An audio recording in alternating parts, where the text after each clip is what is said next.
and welcome to the Mancunian Candidates here on FabRadioInternational.com. My name's Paul Ripley, and this geezer is... I'm Mike Royce, and we're live again. We're live on the show. But before we start the show, we've got a packed show to talk about this evening. Many things going on. But between me and you, I'm fed up. I'm absolutely fed up to the back teeth of the whole thing.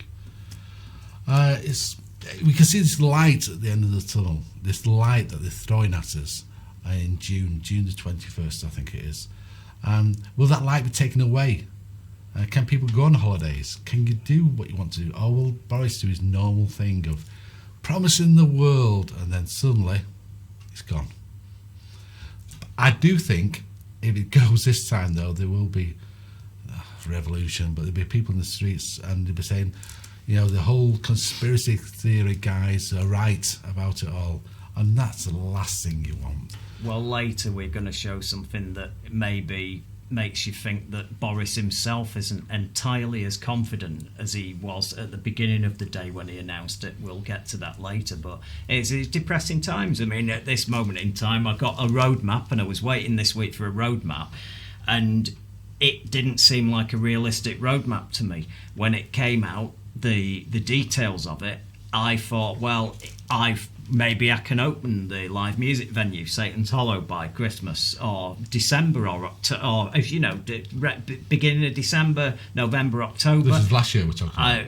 No, this year. I was hoping before the end of the year I'd be happy to get it open. I wasn't expecting that the whole of social distancing would be gone in June. So I was quite surprised, along with quite a few people that I know were quite shocked in a way. But are you sure? So you're happy with this then, Mike? I don't trust it.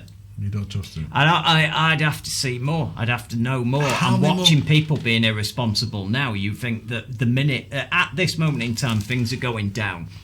The jabs are going out there. Yeah. Everybody's ending up... it seems to be going in the right direction for the first time, where I felt, well, they might get this under control. And then all of a sudden there's this, what seems to be a rapidly accelerated path just to fling the doors back open. I'm not too sure about that. But I want to bring this one up, though. I heard it last night as well. There's been a drop-off for people having the jab. I've had a jab, please say. Mike hasn't yet, have you? I'm going to soon. Anyway, been a drop-off. And they're saying the reason why there has been a drop-off is because of distribution. And they can't make it fast enough and stories like that. That story's changed, by the way, over the weeks. Yeah. The conspiracy guys say, it's nothing to do with that. Oh, gosh. It's people who are saying, no, I don't want it. That's the reason why there's been a drop-off. Okay. Well, I've got a comment that links in with this. Go on.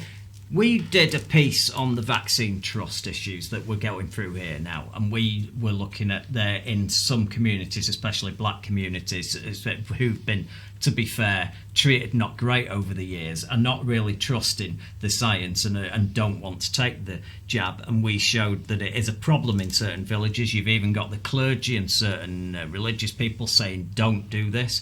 I mean, I wonder what the Jehovah's Witnesses feel about this. I've not spoken to one, I've not got their point of view, but I don't think they're supposed to be taking the vaccine. So we've got a comment on the site after we did the other 2 weeks ago. We did that issue, and Jebediah Kerman says they've just talked about black people in that news segment, despite already mentioning Latinos. Lol. Don't Native Americans have type O blood which protects them from COVID-19? What is he going on about?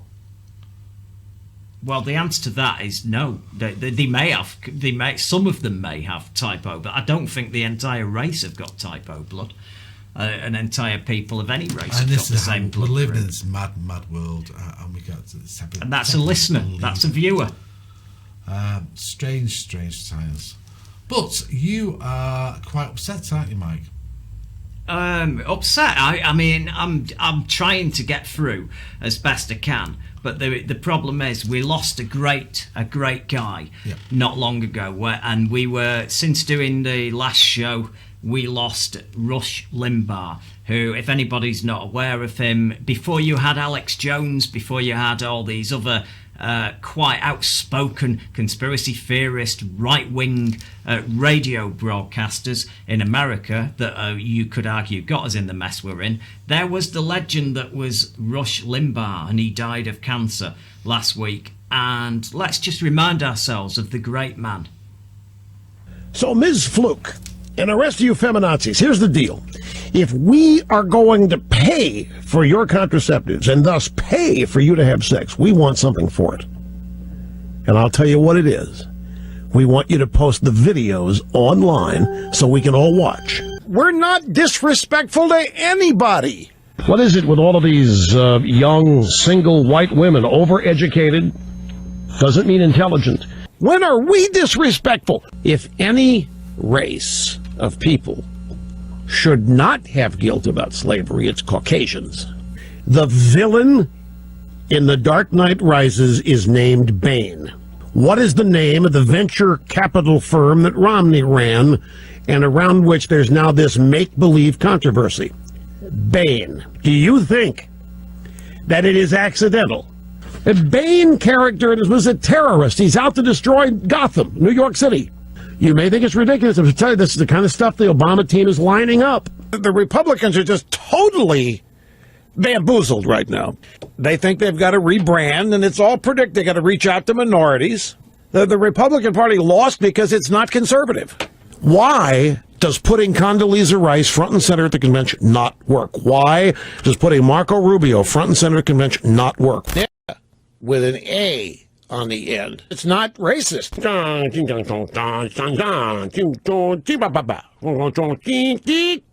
many of you guys, in your own experience with women, have learned that no means yes if you know how to spot it? Al Sharpton goes out the front door. Yes, I spoke a little Negro dialect there. I can do that when I want to. And there's the great Rush Limbaugh.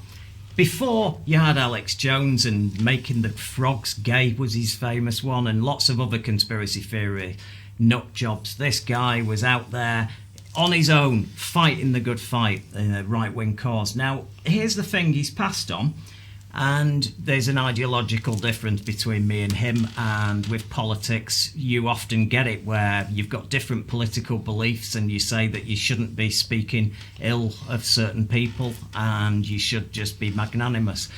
I'll be honest, I'm so glad he's dead.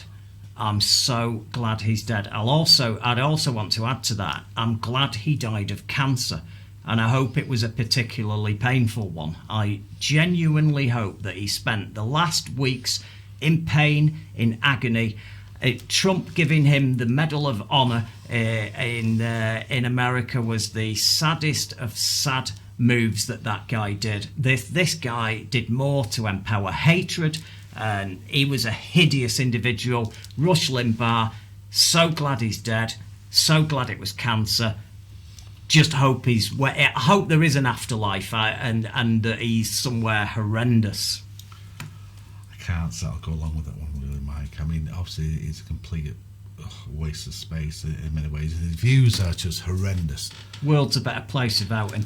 But, I mean, it's a better place without him. Wishing ill of the dead. I wish he'd have died earlier. I wish he'd have died ages ago. I wish he had never been born, to be honest.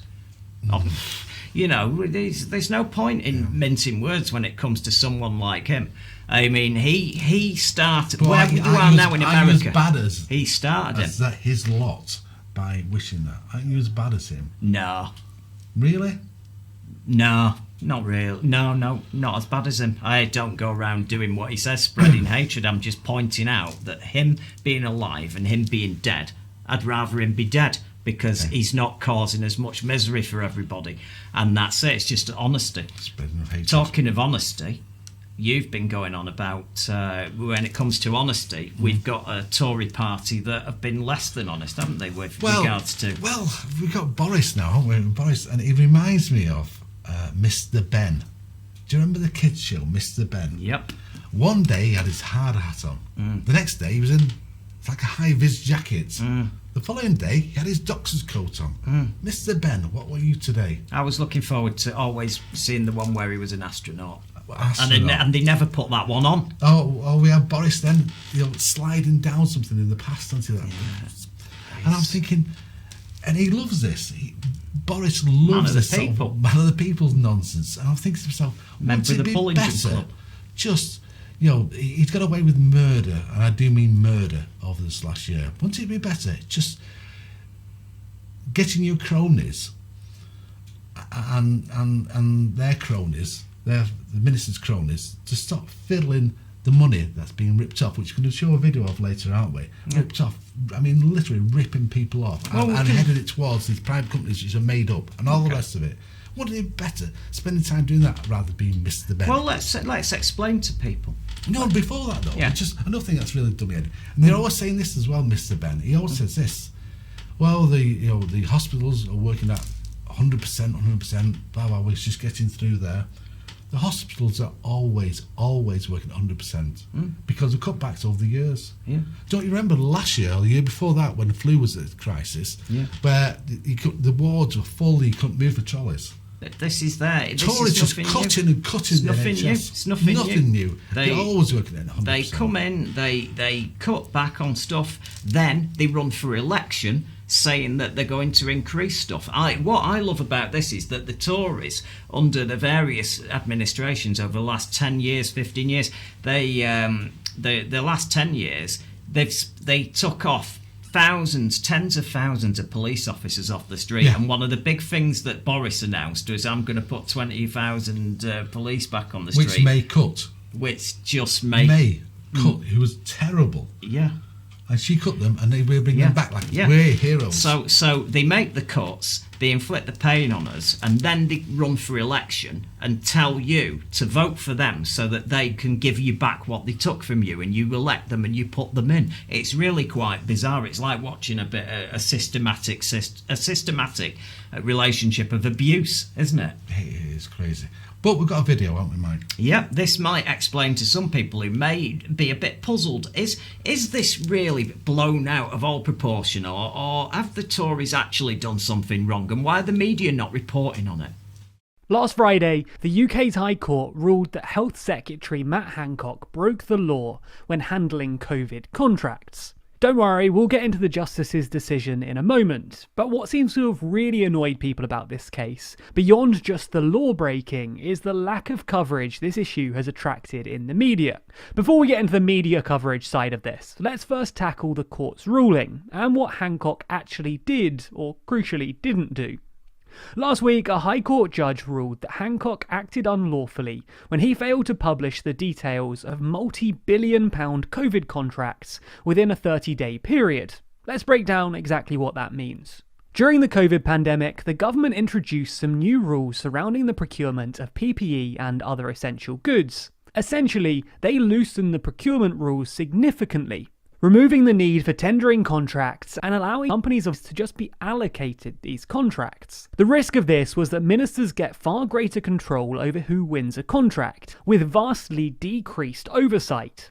The benefit obviously being that contracts are issued far quicker, and that the procurement process is fast-tracked. To try and account for this increased risk of cronyism, the government introduced regulations requiring ministers to publish details about all contracts over the value of £10,000, and to do so within 30 days. It's this which Hancock failed to do. This is obviously worrying. A minister breaking the government's own regulations is never a good thing, but it's far from an isolated incident, with case after case emerging where it's been accused that Conservative ministers have issued contracts to friends, associates and business connections, leading to growing concern about corruption and cronyism. In fact, research conducted found that of the £15 billion that Hancock's department had spent on buying PPE by October, only contracts totalling £2.68 billion had been published, showing a huge gap in reporting. So this is where the Good Law Project, a non-profit organisation, stepped in, making a series of legal challenges related to the government's procurement of PPE and other services. In their case, the GLP highlighted 3 procurement contracts which illustrated their issue. A £108 million contract with Clamboyd Agencies, a company who had previously only supplied confectionery. a £252 million contract with finance company Ianda Capital, and a £345 million contract with PestFix, a company who normally sell pest control supplies. You probably won't be surprised to hear that the sweets company, the financial firm, and the pest control business have no prior connection to the medical industry or the supply of PPE, which makes them a somewhat interesting choice. What really sets alarm bells ringing though is that none of these multi-million pound contracts were published within the required 30-day window. In fact, missing the window is so common that the average time it takes for publication is 47 days, so the vast majority of contracts fail to be published in time.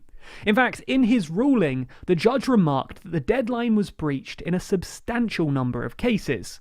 Regardless, Hancock and the DHSC defended themselves in court, insisting that the GLP had no legal standing to bring the case, as well as explaining the issues they'd had with publishing the contracts, and denying that they'd ever intended not to publish the contracts. Mr. Justice Chamberlain seemed unconvinced by this defence though, with him stating, "The Secretary of State's evidence provides a cogent explanation of his historic failure to comply, but this explanation amounts to an excuse, not a justification. It follows that, in my judgment, the Secretary of State acted unlawfully by failing to comply with the transparency policy. But it doesn't seem like it's actually been that bad for the government thus far, with the court case and the wider issue completely missing the front pages over the weekend. You would expect a major court ruling against a government minister to be front page news, but apparently no one told these guys, who are enjoying a bit of royal drama instead." So there we have it. That's it spelled out, Yeah. and I don't think you can argue with that. I mean, you can, but it's a difficult argument. He admitted as well in interviews. Hancock admitted he'd done it. He admitted they were outside the time period. It's not in dispute. His defence is that he didn't mean to do it, and that it's just they're overworked. Well, I'm sorry they're overworked with the pandemic, but they're still doing it. But it doesn't excuse the right-wing media, because the right-wing media have not reported on that judgment. That judgment is seismic, that judgment. However, Keir Starmer had his opportunity this week. I know you're a big fan, and I quite like him. I quite like the idea. We've got an intelligent lawyer, the country's leading lawyer at one stage, acting for the Labour Party as the leader. He had his opportunity to bring this to Parliament, and this week he was miserable. He was useless. He was terrible. And you've got all these high hopes for Starmer. And they asked him a few questions over the past weekend. He's still behind in the polls. Why do you think that is? And he's just gone off the boil. He started off so well. Yeah, but in it's not on which its is a own. battleground, which is a farce really, because it doesn't really apply to us. But it just levels it up a bit. You think, yes. He did useless. okay at the very beginning. Yeah. He did okay running up when he was running for leadership, and he was very much a breath of fresh air, because you had somebody who was able to land the punches that you're complaining about him not landing. But I've seen this lackluster approach drift in over the last few weeks, and I'm just going to put it out there. I think he's probably just feeling the fatigue of about 3 weeks of his own party completely attacking him on every level. Parts of his party. Oh, there's quite a few of them that are attacking him. I mean, the call in the other week, there was the big call for we want McDonnell back. We want McDonnell back, who will lead the party as an elder statesman. And you go, well, yeah, Jeremy Corbyn's right-hand man. That's exactly who you want. The guy who, at the very beginning of his tenure as Shadow Chancellor, held up Chairman Mao's Red Book and made a complete laughingstock of the Labour Party, and to which the actual Chancellor, the Tory Chancellor, turned round and went, "Oh look, it's his own signed copy," and turned him into a laughingstock. Yeah. The problem is the Labour Party are very good at doing this, actually wearing out somebody who can do the job and attacking them constantly, and they keep referring him to a Blairite. He's Blairite. He's not Blairite. Someone there's been interviews where the press have been attacking he's a him. Blairite and who won so many elections. Yeah, I know. Was in power for so long. That's the problem. Is he a Blairite who made that big mistake regarding the war? Which one are they talking about? They just that he's not left wing enough. left-wing enough. They're not left-wing enough. They see this big quest for purity in the party, where I remember when Corbyn came in and suddenly I've got 17-year-olds on Facebook attacking me because I'm not pure enough. I'm not a pure enough socialist. And you've got all these people that there's just no tolerance whatsoever. You're either fully to the left, want to nationalise everything and go absolutely crazy, and bring about policies that maybe are too left to work, and certainly the public wouldn't vote for. He's not like that. I hope this is a temporary glitch. I hope he goes back to being effective, because if they do go with John McDonnell, I'm tearing that membership card up. And I'll tell you something, there's not a lot of people like me kicking about who have deep pockets and are socialist and will vote for Labour, and I will withdraw funding to Labour if they do that, because then I won't have any faith, because who's going to take his place? Honest, that's the question. To be honest, yeah, who's next to lead Labour? There isn't one. You're talking to someone who's a Labour Party member himself. He's got very shallow pockets. Yeah, Very shallow pockets. Doesn't matter. I'm but just saying I can I hurt would them, be and I would. tempted to rip up my card as well, because I know. you've got to lose faith in these institutions. And I'm a fan of Labour, always have been, all my life since being a kid. The days back of Derek Hatton, that even as a kid I saw that was wrong. Well, you see the score there. There's always been that part, and he was a hypocrite. And they always turn out to be hypocrites. In fact, to be honest, that's the only thing that Corbyn didn't do. He actually did walk the walk, and he was that pious. Yeah. He wasn't out for money. At least he's not a breadhead. Whereas Derek Hatton was preaching all these tales of revolution. Let's bring down these rich people and it turns out he's helping himself to Rolexes. He was fiddling campaign funds, he was stealing money, and that was the joke. Liverpool Council were dropping off redundancy notices in taxes. Yeah. It's a joke. My worry about the whole thing, why it's important, even if you're conservative, why is it your normal conservative, I don't mean an extreme one, it's important to have an effective opposition, and that is so important just for politics. Otherwise, we'll end up like the US of A. Yeah, absolutely. I agree. I mean, I love the States, but the politics are just rubbish, aren't they? Rubbish. Well, we'll find out a bit more later on that as well. But we've got a situation we were discussing earlier about the lockdowns and whether we had faith or not. And the lockdowns, we've been given a pathway. We're on our way out of it. But it did turn out to be quite confusing to me the other day, because Boris took an interview and he was on fire. And then he took a second interview only an hour later, and it's slightly different, and let's have a look at both of those. I just want to ask about the roadmap last night. Now, there are some who think it's too slow, but a lot of people have been incredibly cautious for a long period of time, and they'll see that in April you can't see anybody else inside. And then you get to May, and you can see other people inside, and you can go to public buildings with 1,000 other people. That feels like quite a rapid jump. Are you sure that jumps like that can be done in just a matter of 5 weeks? Some people will say that we're going to be going too fast. Some people say we're going too slow. I think that the balance is right. I think it's a cautious but irreversible approach, which is, I think, what people want to see. And the reason for the gap, as you know, is it gives us time to look at the impact of each of the changes, each of the relaxations, the opening ups that we're doing. So getting kids back into school, massively important for the country. We need time to assess what that does to the disease, to the prevalence of COVID. And then again, when you look at the April the 12th openings, you need to look at the impact of that. What does non-essential retail do? The opening of outdoor hospitality and so on. You're adding all the time to the budget of risk, and you need time to observe the impact of that. So we think it's a sensible approach, it's a prudent approach, but also, as I think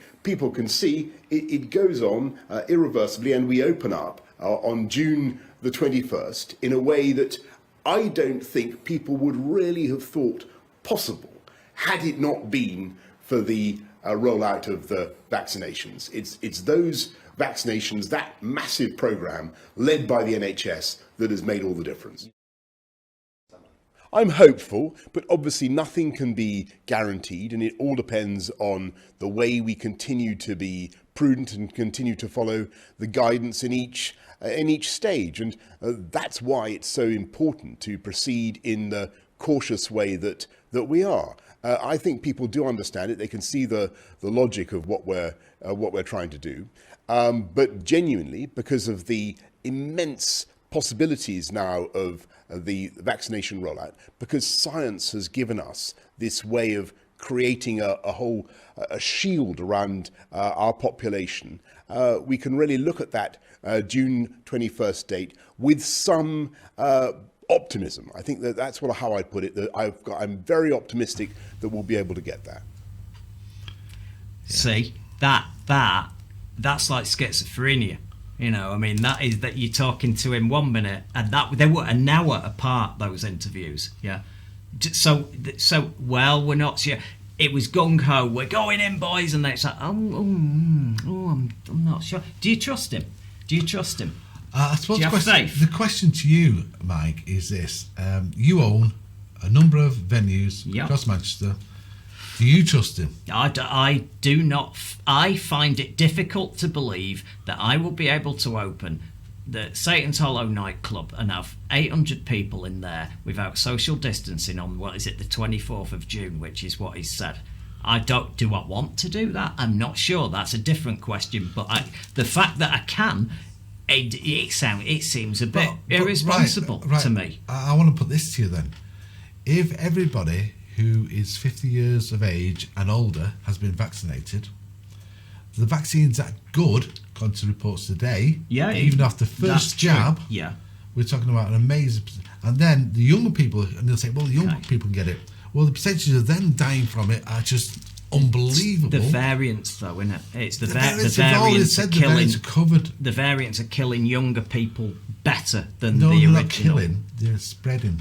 Yeah. Okay. So.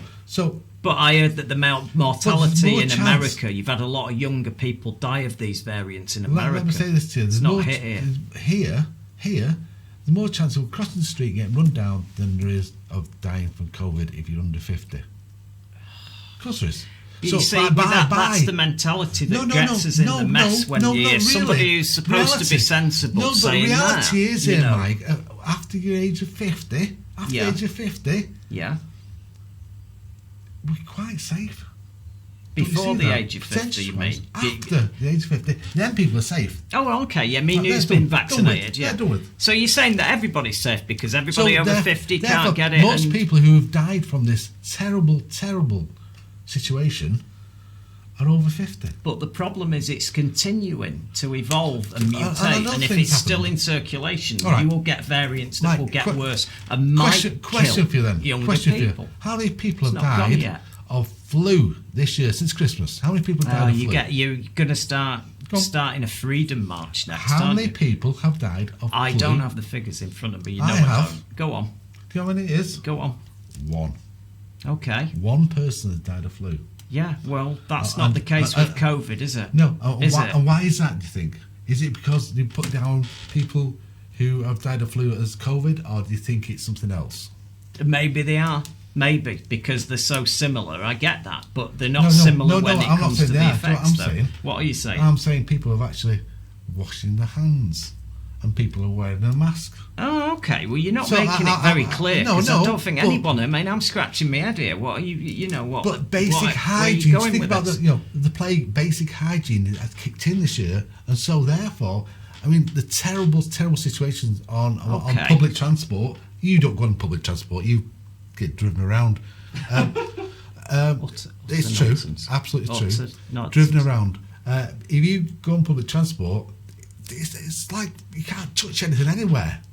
So the buses, nobody on the buses. So people are washing their hands, and so that's why. So we're in the situation now for flu. It doesn't exist. I'm following this chain of events, and your train of thought is that it's great. It's a good job we've had this pandemic because people are washing their hands now. I'm saying you're happy that we've had a pandemic because people have got better personal hygiene. Well, I think it's a rough way to learn personal hygiene, but I mean, it's just I just think that perhaps people shouldn't be doing this anyway, and they might learn from it, like washing hands and hygiene. Also, however, it doesn't take away from the situation. Are you just trying to get this to go viral or something, saying that? No, I'm saying that once we've all had the injection, of people over 50 and over, which is me included, and it's you. Mm-hmm. I'm not commenting on that. Okay. I didn't say yes or no.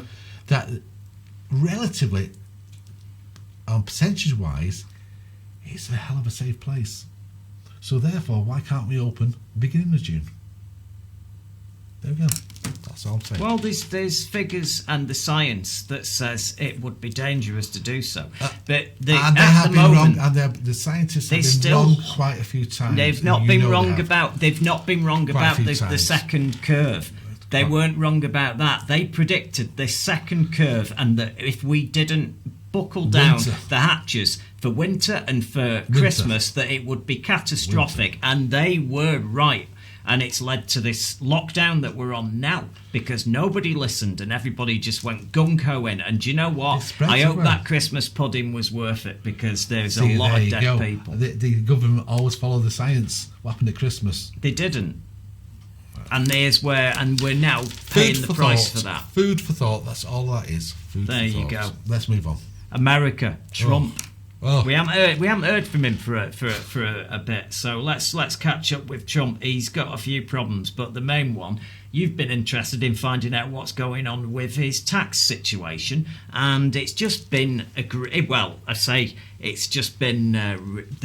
Supreme Court have basically just said, I'm sorry, Mr. Trump, but we're going to find out what you've been hiding all this time. So let's have a look at what this could entail for Donald. Welcome, both of you. Michael, I want to start with you. So when Cy Vance is able to get a hold of these tax returns, these financial documents, and present them to the grand jury, we know at least initially this investigation was all about hush money payments, which you were involved with. What might these financial documents, these tax returns, show on that front? Well, obviously, we don't know what the tax returns show because nobody has seen it as of yet. But you can rest assured that Donald Trump has done everything in his power within which to try to keep everybody, or at least the district attorney Cyrus Vance, from seeing it. You know, remember the Hans Christian Andersen book, The Emperor's New Clothes? I think we're going to need to see a sequel to that book called The Emperor Has No Clothes, because what will ultimately show is that Donald Trump, with the hush money payments, did not declare it in whatever way that you would declare it. I'm not an accountant, so I don't know, but I'm sure you can't deduct it as a legal fee or some other manner, which I'm certain that that's exactly what he did. Cy Vance has also said that they have moved on to investigating other financial matters as well. I know you testified, Michael, in front of Congress that Donald Trump deflated and inflated his assets depending on who he was reporting to. What might these documents reveal about that? Well, I'm not sure because we don't have the exact tax documents in front of us. But one thing you will see is that that's not the only documents that Cyrus Vance is looking for. Recently, he subpoenaed from the New York Department of Taxation for real estate properties that are owned by Trump, and he will compare those obviously to the tax returns. And, you know, it's one thing I can turn around and tell you, he should start maybe speaking to somebody about getting a custom-made jumpsuit because it does not look good for him. That's my prediction.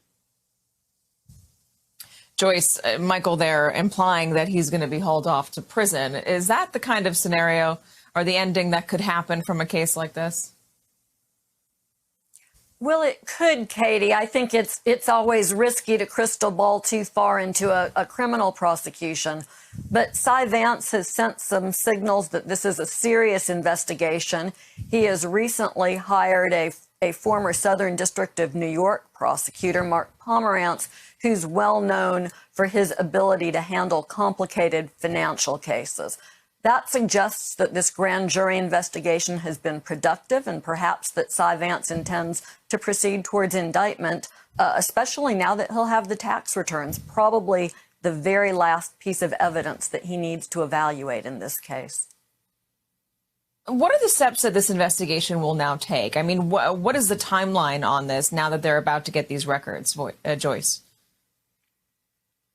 It's tough to put a timeline on it, Katie, but essentially the Supreme Court's ruling today means it's all over but the shouting. Vance is now entitled to these tax returns. The former president may file a couple of other pleadings. Perhaps he'll file a cert petition with the Supreme Court. But the court has ruled, and Vance is entitled to these taxes. So once he has these in hand, he reaches a decision point fairly quickly, I would think, whether to indict or not. If so, what the scope of that indictment will be. And then it's time to go. Then it's time to make sure that the case is put together, that all the evidence he needs is admissible. And at some point, you know, you either go or you don't go. But there's an interesting nuance here, because in the course of Vance's investigation, he may discover evidence that would be of use to federal prosecutors with federal crimes. And in that case, he can go to the court, he can obtain what's called a sharing order, and he can transfer evidence that he receives through the grand jury to any interested federal prosecutors. So there is a lot of potential criminal exposure for the president here. He's always been so very touchy about his taxes. We don't know for sure if that's just because of what they indicate about his net worth or if there's more and greater concerns involved in these documents. He's fucked. He's absolutely in so much trouble. They will find out that that payment that Michael Cohen made to the porn star Stormy Daniels was taken from campaign funds and was used to pay her. And that basically means that whatever tax returns he put in, it's not going to have blackmail money or bribery money in there. So he will have taken that out of campaign finance money that was raised and took it himself, which means that it's classed as personal income. So he'll be treated as if he's a thief. Now, the other part of this is it's going to turn up other stuff, and it'll all start to unravel the minute you start digging into someone's finances like that. But the worst part of this is it's not going to take long. I don't think it will. I mean, we were looking into. I was trying to get money back off the people that stole money from our company, to do with the bars, and we got an audited accountant firm in to do a proper forensic job. It took 7 days. 7 days, and yeah, it'll be complicated, but they were very complicated accounts, and they got to the bottom of it. They proved every penny that had been taken. What's it called? Forensic accounting? Forensic accounting, yeah. And they're very good at it. They never stop. They're like dogs with bones. And this, like I say, I love the fact that the prosecutor that's after him is called Cyrus Vance. Yeah. He should be stroking a cat. Suddenly, this guy, he's a lovely villain. On an island. It's a terrifying name, that, isn't it? Oh, Cyrus Vance is after me. What have I done?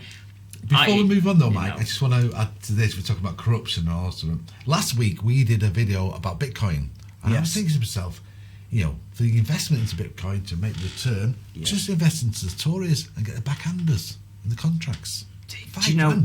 But it's what surprises me. It's such a small amount of money. If that was America and you were paying money Bitcoin to get a contract, do you know? I'll give you an example. Tories. Betsy DeVos, yeah. She got a job as Secretary of Education without any qualifications whatsoever. She donated $1 million to the Republican Party, yeah? $1 million. Over here, we're so crap. He got a contract, but all he did was pay him $5,000. It's so low rent, isn't it? If you have any thoughts and questions, please use our, in fact, it's come up here, our little chat room. Oh, not bulletin board, it's a chat room. Yeah. Mike said to me, don't use that word. For some reason, he feels embarrassed by that word. You're making us look like granddads. However... Yeah, I'll start advertising AOL discs next. I promote Netscape like I don't know what. Yeah, get some dial-up internet as well. If you get any questions, you want to put to us while we're doing the live show, please use our little top chat YouTube thing on the side. Over there. There's been one there already, hasn't there? Yeah, Nick is just saying of the deaths registered by 11th of September, 52,482 mentioned COVID-19. That sad toll has now surpassed 122k. The success of the second lockdown onwards. But it was always going to come because of winter. Always always going to come. It would have helped if we have not had a piss up on Christmas Day. I'll go down in flames arguing that. Definitely. I mean, I know we're all getting fed up. Everybody's fed up. I'm sick to death of it. Do you know what? I just miss being sat round a table with a few mates having a bite to eat. Just seeing, I mean, just being in a little I talked to restaurant, my dad, a little meal somewhere. He may be watching the show at some stage. He'll watch it, and I talked to him, and he said, "Well, I'm putting on a bit of weight because I've not been bothered to go out exercising and walking because I'm just fed up of it." You need to get him a Pelotron. I got my son. My don't son want a heart swears by attack, him. Mike. You want to get the Pelotron? You've got this thing about a death wish. It's for a everyone. couple of grand, and there's a guy that gives you lessons on how to keep fit. It's true. And my son's got one. You're so unrealistic. A couple of grand. Yeah, you don't. You get it on Socialists. 0% finance. What's wrong? Yeah, get in debt. Yeah. For a bike. Yeah. Anyway, carry on, Mr. Trump. Anyway, Mr. Trump. I'm enjoying this. So this is the problem with Mr. Trump. He's got that, but there's two things, and this next video is quite long because it deals with two different things. Crawling out of the woodwork over the last month since it got absolutely settled that yes, Trump has had to go, and we've got a new president, Biden. Suddenly, the QAnon guys, you'd think, oh well, they've given up now. No, a new rumour surfaced, and this new rumour was that Donald Trump is returning as president on the 4th of March this year. He's returning as president, and they're all discussing it and making plans for this. During which time, his financial situation, that he, in the middle of his presidency, people have forgotten, he opened this massive, massive hotel in Washington. And it turns out that his nightmares in business have got worse because of that hotel. And he's trying to do something to cash in on the latest QAnon conspiracy theory. The Trump International Hotel here in Washington, D.C. has fallen on some hard times in the wake of its namesake's tumultuous presidency. Let's go to CNN's Brian Todd. He's working the story for us. He's over outside the hotel. Brian, the pandemic hit the hotel industry hard all across the country, but the Trump Hotel is facing separate challenges. It really is, Wolf. You know, it really wasn't all that long ago that the Trump International Hotel was buzzing, VIPs and others clamoring to get inside. But tonight, there are serious questions about its future. With Donald Trump out of office, there now seems to be little to attract guests to his gilded hotel just a few blocks from the White House. Despite its ornate lobby and other impressive features, the Trump International Hotel, like other high-end locations, has been ravaged by COVID's hit on the travel industry. On a recent weekend evening, a CNN employee who shot this video and took still pictures saw decent crowds at the Benjamin Bar and Lounge and the steakhouse in the lobby, BLT Prime, but also observed very few people actually staying at the hotel. Hallways, elegant but empty.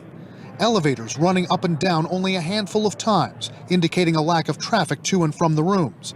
The next day, during a weekend brunch period, our employee observed the lobby area was lifeless. Scenes consistent with the view of Zach Everson, the editor of a newsletter which has kept close track of Trump's hotel through social media for the past couple of years. Right now, I'm not seeing many people in the rooms. One of the things we have seen since post-presidency is that there haven't been many organizations that have scheduled big events there. CNN is not able to independently verify Everson's information, but during our recent visit, a staffer of the hotel noted that it's normal to have a slowdown at this time of year, but also said, quote, because of everything going on, it kind of really had a different time. A different time indeed from the exhilarating days when, just before Donald Trump was elected president, the Trump International Hotel opened, touted as a crown jewel in his real estate empire. With the notable exception of 1600 Pennsylvania Avenue, this is the most coveted piece of real estate in Washington, D.C., the best location. It boasted luxurious suites, a Himalayan salt chamber in the spa. Foreign officials, business elites, political power brokers likely trying to curry favor with Trump, constantly shuttling through the lobby.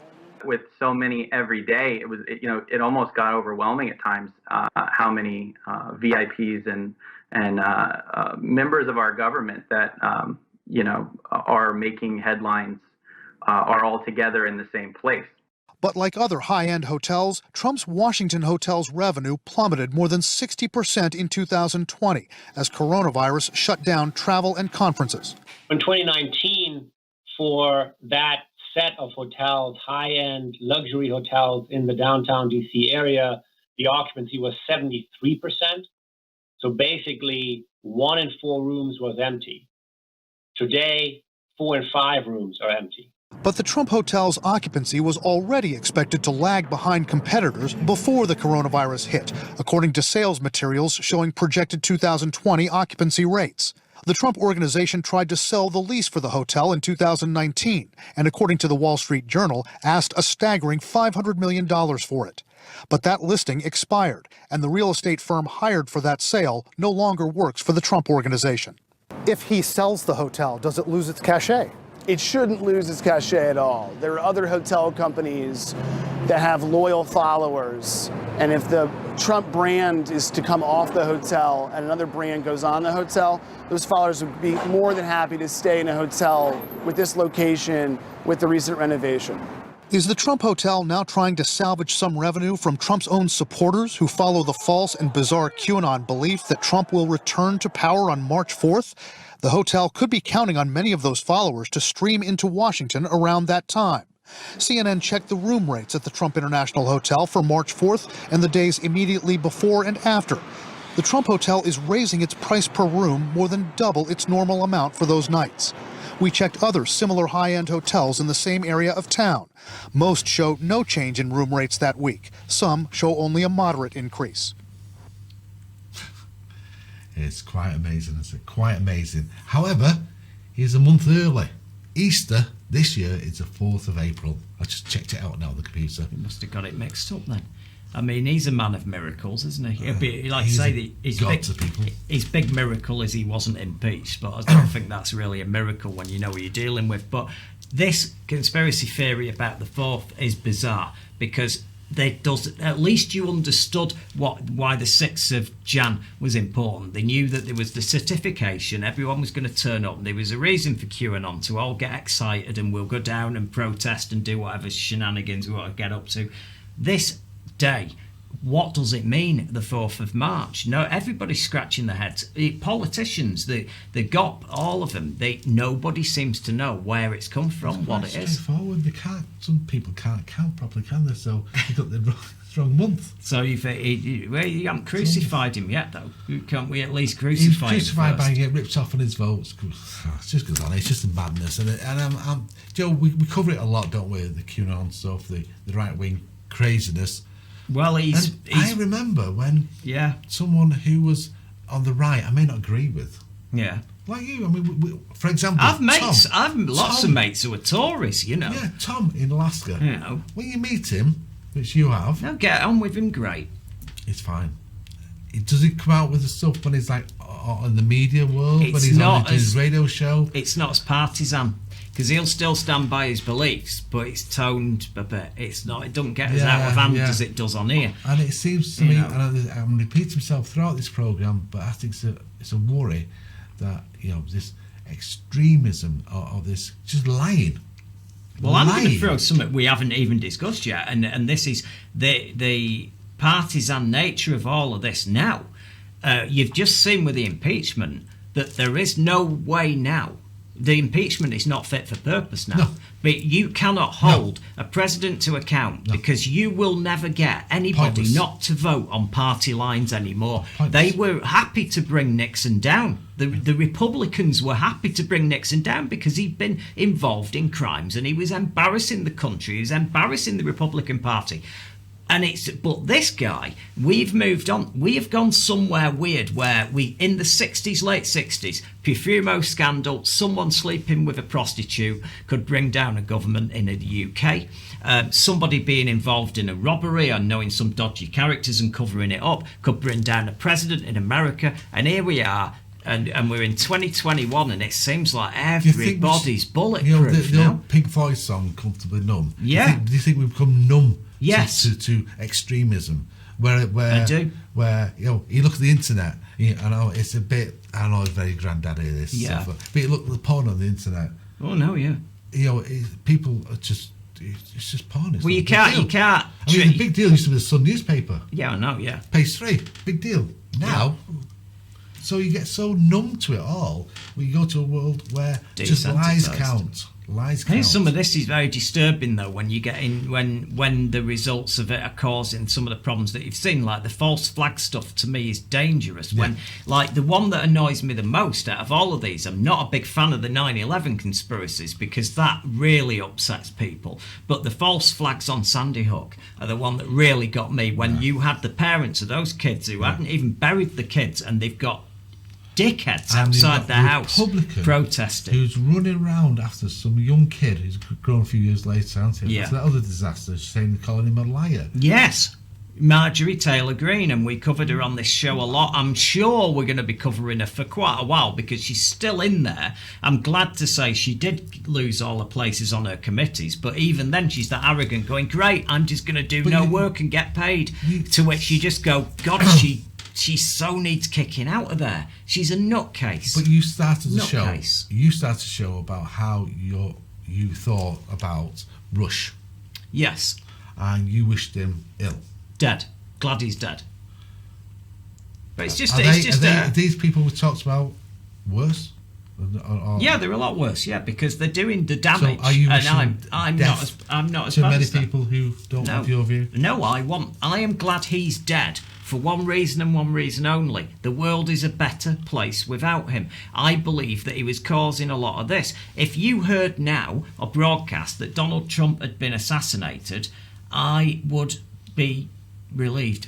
I wouldn't even be that happy. I'd just be relieved because I know that the world would be a better place without him. I'm sorry, and that's not hate speech. I don't want someone to do that, but I'm not going to lie to you, and you're not going to lie now and say that you wouldn't be relieved if you heard now that he'd been assassinated, dead. That's it, he's gone. You'd breathe a sigh of relief because you know he's not going to come back into public life and cause carnage. We're not going to have a nuclear war because of him. He's still capable of causing a lot of damage in the world, and Rush Limbaugh did. A couple of comments on there. You want to read about, Mike? Oh, yeah. Eddie Shee. Eddie! Hey, man. Wales, Scotland, Northern Ireland are all doing a phased return to schools because they are following the medical and scientific advice. These countries are being pressured to follow England. Well, I mean, yeah, that is the... I see no issue with that. Yeah. I see no issue whatsoever. Yeah. I think, really, to be honest, the problem to this...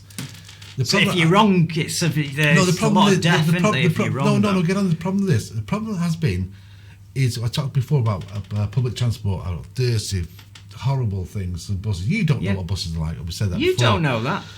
You don't. You don't know that. But offices... I get a bus to my apartment in Las Vegas. Most offices from the and airport. Factories, poor air... Don't Chris, he knows.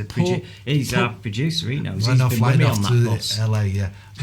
Not LA! Las Vegas. Most people who work in offices and factories are in poor conditions.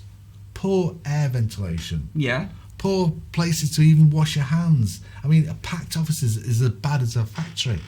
That's been the problem. So schools, reduce numbers, I see no issue whatsoever. Get them open. You see, it's funny because we just did that and that's what caused this.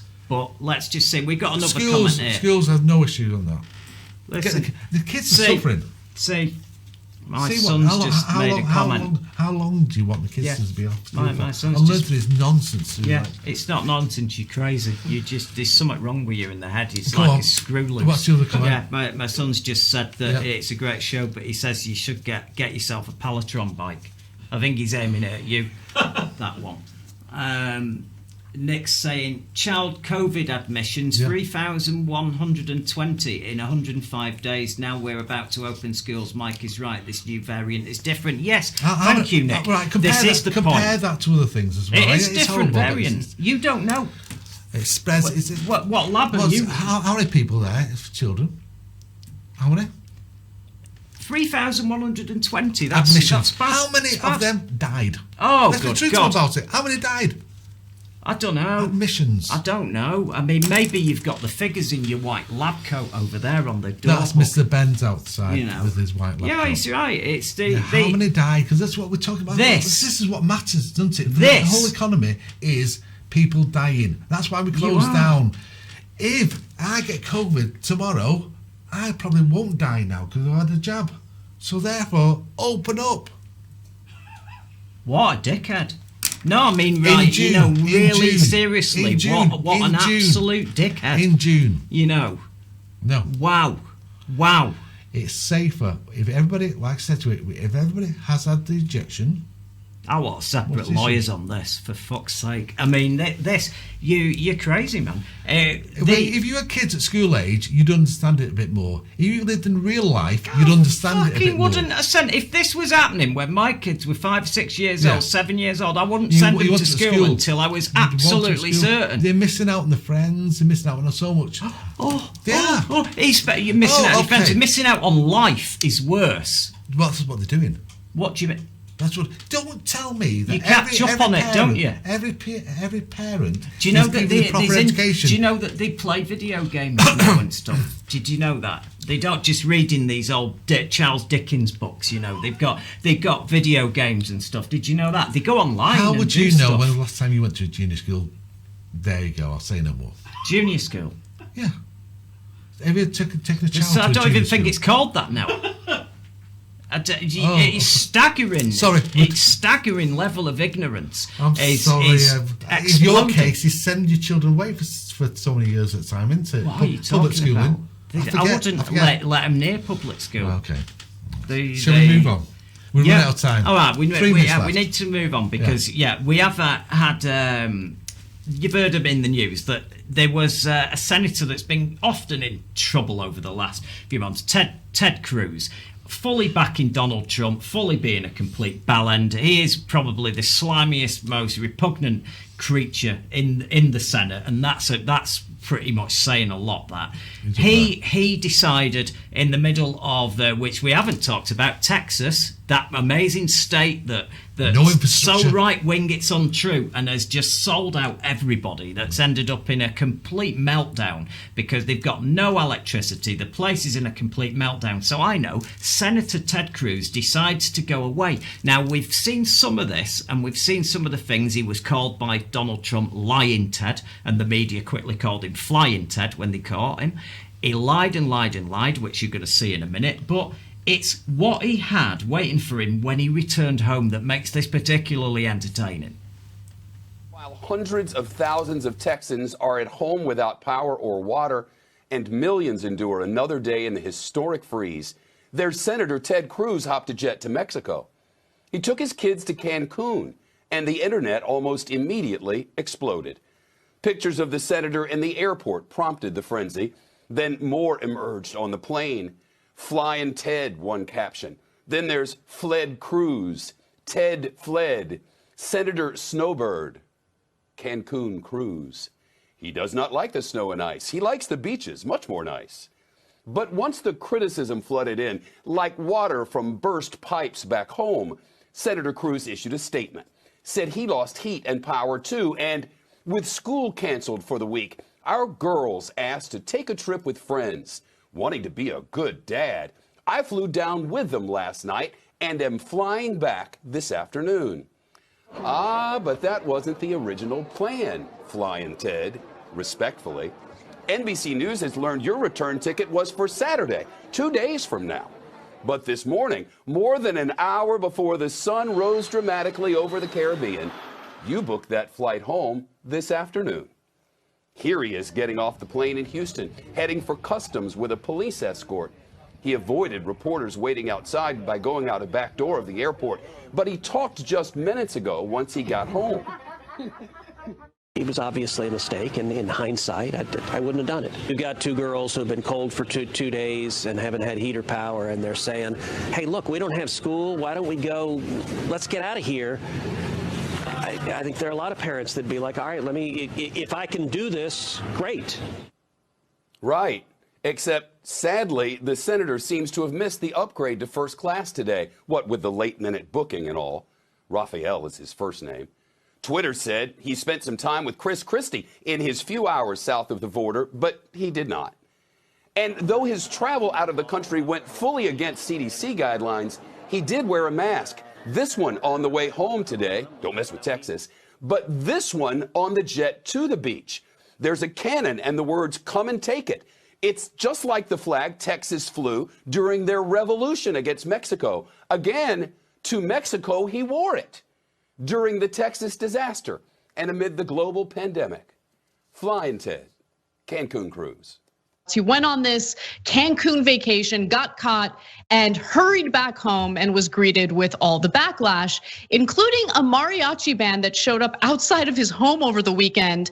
By the way, this mariachi band was paid for by a GoFundMe page that was set up by a Texan named Adam Jama.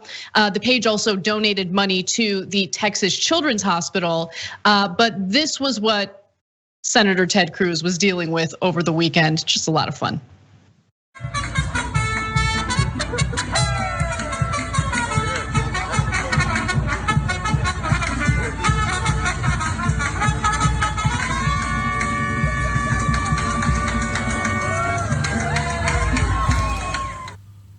That is so good. Well, you know that you've done something wrong in life when a GoFundMe page to do those kind of shenanigans manages to fund it. I think that's brilliant. That I hope they kept him up. I hope they played into the night. You know, I hope it wasn't just for 10 minutes. Like, what an annoying guy he is. No one could have deserved that more. We've got a comment on the go on then. Top chat YouTube. What do you call it? It's just chat the room. chat box on the side chat of box. the thing. It's not called anything. It's not a chat Remember, room, is it? schools can open in March. It's down to these individual schools to choose which way they want to open, i.e. phase, return, certain age groups, etc. Well, I think they should all what open. did you call me I think before? they should open So with the next doors week, closed. Next What? week, I didn't. it's March next week, we're open. And you're calling me a savage for that reason, for saying open. We know that though. Well, what is it? I'm not. It don't make You're it right, does full it? of it. Doesn't make it right, does it? Absolutely full It's of it. it's a bad move, but you're going to When have the to public see. schools open. You're gonna. I don't know what you're talking about. I've never been to. No one in my family's been to one. Yeah. Don't know anything about that sort of stuff. Yeah. But, Driven around in cars.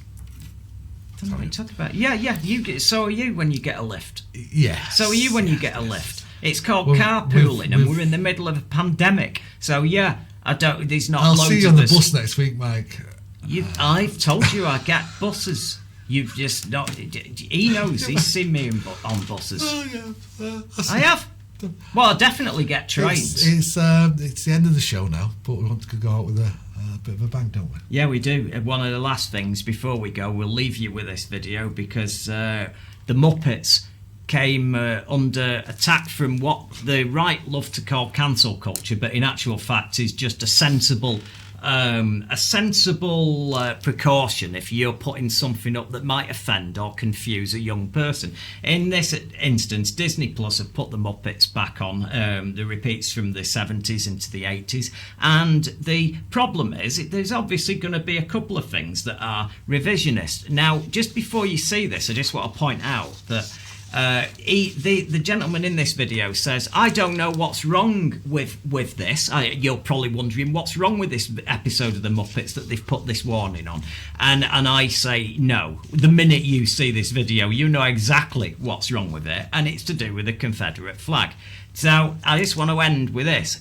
Everybody says, well, that Confederate flag is it's just a historical item. It's not, it doesn't mean anything bad. It's not against race. It's not against black people. It isn't in support of slavery at all. It's just a piece of Southern American pride and history. It should be okay. You shouldn't be taking offence when it's on TV or it's on the Dukes of Hazzard car. Well, here's the thing. Jefferson Davis was the head of the Confederacy, and he didn't say anything about it, but in what was called the Cornerstone speech, I'll just read you this. The Vice President of the Confederacy, now that's the Vice President, this is a guy who was at all the meetings, yeah? He said this about the formation of the Confederacy, why it existed.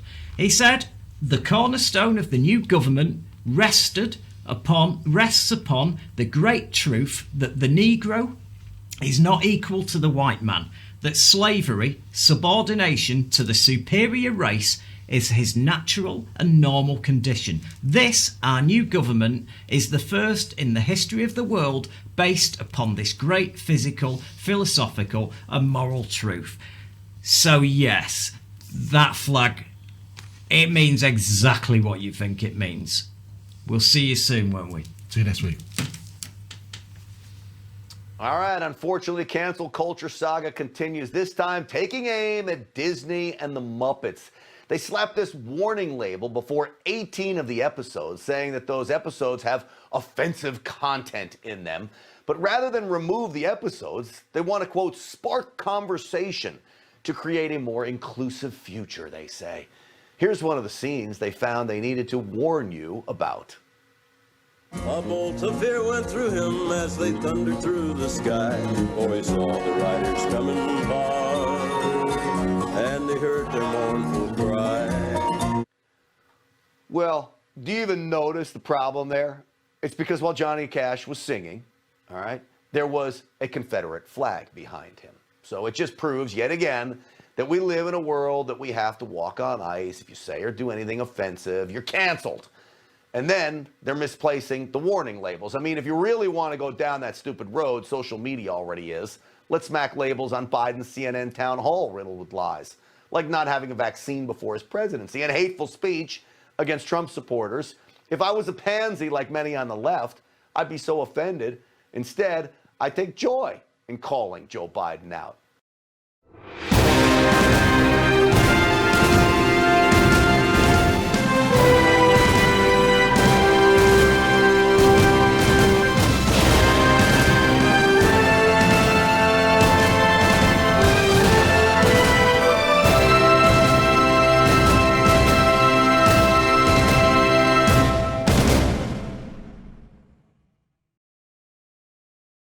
Thank you for watching. I'm impressed. You've passed the IQ test and got this far, so let's press that button to do the last thing that helps us. It's got subscribe on it, you can't miss it, and please ring the bell for notifications of future videos.